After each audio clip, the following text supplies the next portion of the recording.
Y es que personajes como los Krause extrañan los apapachos neoliberales, muy al estilo de Aguilar Camín y Salinas de Gortari, ¿o no, mi Richard?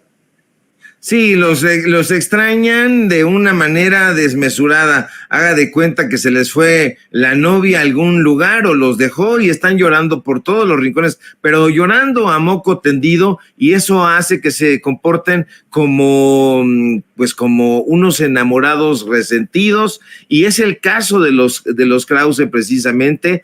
Nosotros hemos exhibido con datos duros, con periodismo de investigación a esta familia, porque no es solamente Enrique Krause, esto data desde Helen Krause, Moisés Krause, que son los padres de Enrique, y va a aterrizar, digamos, más visiblemente en Enrique Krause Kleinbord, este personero de Octavio Paz, el que le ayudaba a hacer los contratos para la revista Vuelta, y solo les interesa el dinero.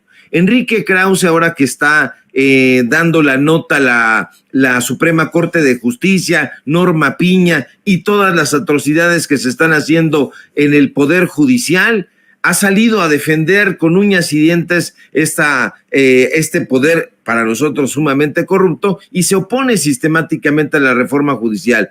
Pero es un personaje que sabe de cuentos, sabe de poemas, sabe de ficción, y entonces ha querido inocularle a la gente un cuento chino. Habla de la autonomía del Poder Judicial. Esa autonomía no ha existido jamás, esa es la realidad. Jamás ha existido la autonomía del Poder Judicial, por lo menos en este país. Pero a Krause solo le preocupa que la Suprema Corte de Justicia se le vaya de las manos, que ya no haya contratos millonarios, porque la Suprema Corte, el Consejo de la Judicatura han sido muy buenos clientes para las empresas de Krause. La Suprema Corte de Justicia de la Nación, nosotros lo hemos exhibido aquí en Sin Censura, ayer lo recordábamos en la red social de X, ha comprado videos millonarios a la empresa Clio, a precios desde luego leoninos, y les han vendido, no crea usted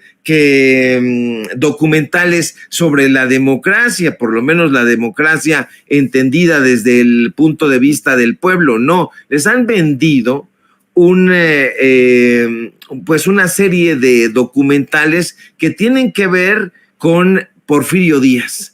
Han lavado la cara o han intentado lavar la cara de Díaz, que ha sido un dictador, eso hay que decirlo también sin que nos tiemble la lengua, y ahí están. Nosotros hemos dado a conocer esa información y es importante que la gente lo tome en cuenta para que en el momento en que escuche a Enrique Krause hablar de democracia, hablar de la defensa y de la autonomía del Poder Judicial, tenga en cuenta esto, que solamente le interesa que no se le vaya a ir esa minita de oro. Ahora, no es el único que ha hecho negocios. Fíjate que en un ratito más vamos a dar a conocer pues otra marca que tiene por ahí Enrique Krause, que se llama El Pueblo Soy Yo. Estamos a punto de hacerlo, estamos preparando ya los últimos toques para subirle a la red social de X, donde estamos desnudando a estos personajes. Pero fíjate que esto nace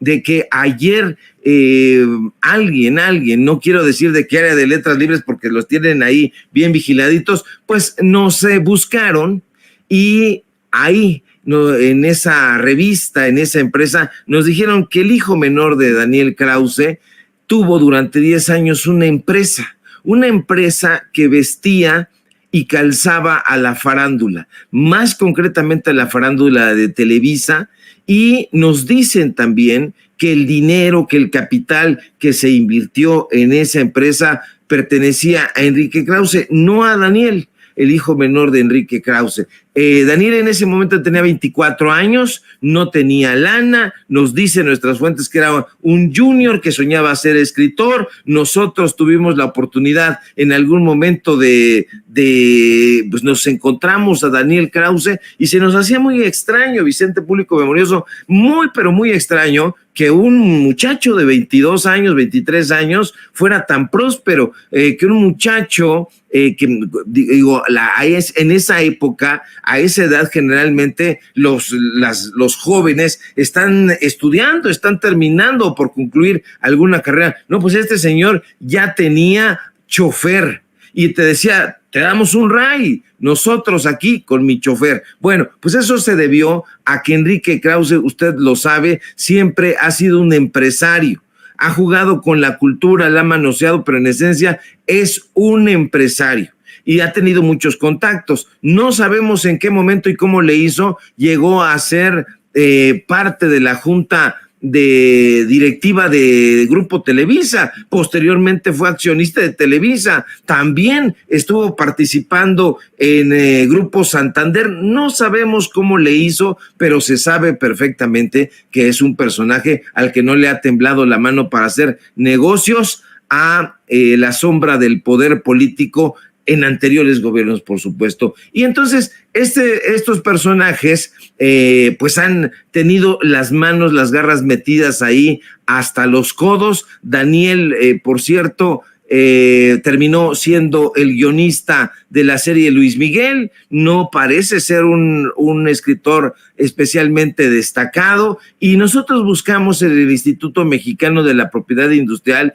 esta información y dijimos, ¿será cierto lo que nos cuentan? Y pudimos constatar, Vicente, que en efecto Daniel Krause Turrent registró la marca de una empresa de vestuario llamada Isla Danapa, y en el repositorio del Instituto Mexicano de la Propiedad Industrial del INPI, también pudimos observar que efectivamente ese registro duró una década. Fíjate, curiosamente eran épocas de Felipe Calderón. Estoy hablando de que el registro es del 15 de marzo de 2007, lo registran en ese momento y tiene una duración de 10 años. Entonces dura hasta el 4 de abril de 2017, justo un año antes de que López Obrador llegara a la presidencia. Entonces decimos, ¿qué épocas aquellas de bonanza conservadora, de bonanza neoliberal, donde un escritor, el hijo de Enrique Krause, de 24 años, sin trabajo, sin sudor, pues de la nada podía hacerse un próspero empresario?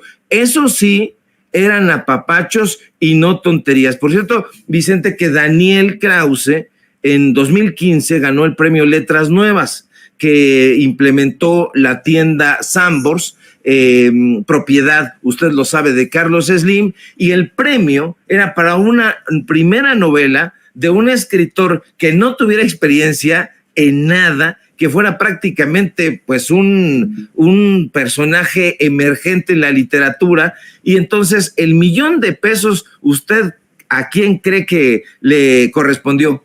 A Daniel Krause, al hijo de Enrique Krause, y uno tiene sus sospechas.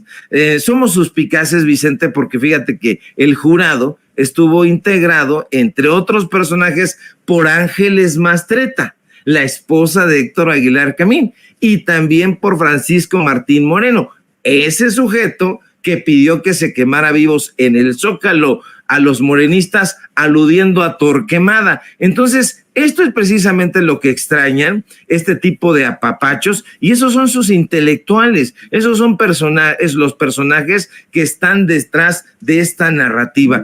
Yo los veo muy alicaídos. Ayer creo que ni siquiera lograron activar sus granjas de bots, porque se quedaron pasmados ante la visita de Claudia Sheinbaum al presidente López Obrador, y bueno, pues las cosas se les están poniendo cada vez más complicadas. Por eso está enardecido Carlos Alarraqui, y por eso lo escucha usted despotricando alegremente, bueno, biliosamente, porque esta es buenísima, esta fotografía que nos pone mi querido David, porque ahora sí que es gracioso, porque es verídico. Están llorando por eso, Vicente, y hay que siempre develar, porque ahí hay gato encerrado, y estos señores están disfrazando con libros ahí. Decía Carlos Monsiváis, lo estaba yo leyendo, en Las herencias ocultas, una parte muy interesante en el prólogo de este libro, y se pregunta, y esa pregunta sigue vigente, ¿por qué, dice el cronista de la San Simón, allá cerca de Portales, por qué una nación y sus grupos culturales dejan en penumbras lo escrito en momentos tensos y trágicos o conformistas o sumisos. Y yo creo que la pregunta es pertinente porque, en efecto, estos grupos culturales se obstinan en querer dejar en penumbras pues una obra, un pensamiento, y eso era lo que hacían.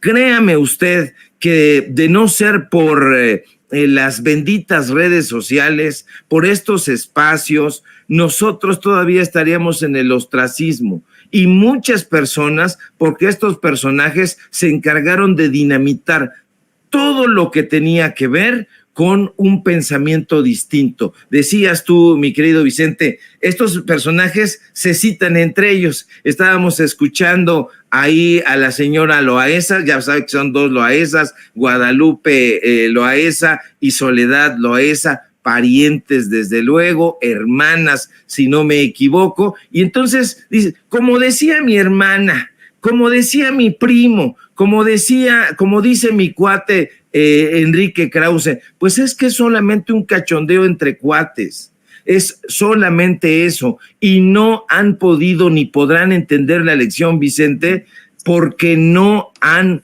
dado cabida a una discusión con personajes que piensen distinto a ellos. Así que yo eso lo dejo ahí porque va a seguir de qué hablando, va a dar mucho de qué hablar, va a escuchar desgarrándose las vestiduras a los últimos chayoteros, porque acuérdense que la Suprema Corte de Justicia de la Nación es un bastión de chayoteros. Estos personajes están pidiéndole a sus cuates que les ayuden a la defensa de la autonomía del Poder Judicial, así que vamos a ver, van a defender con uñas y dientes esos pequeños espacios donde todavía hay chayote.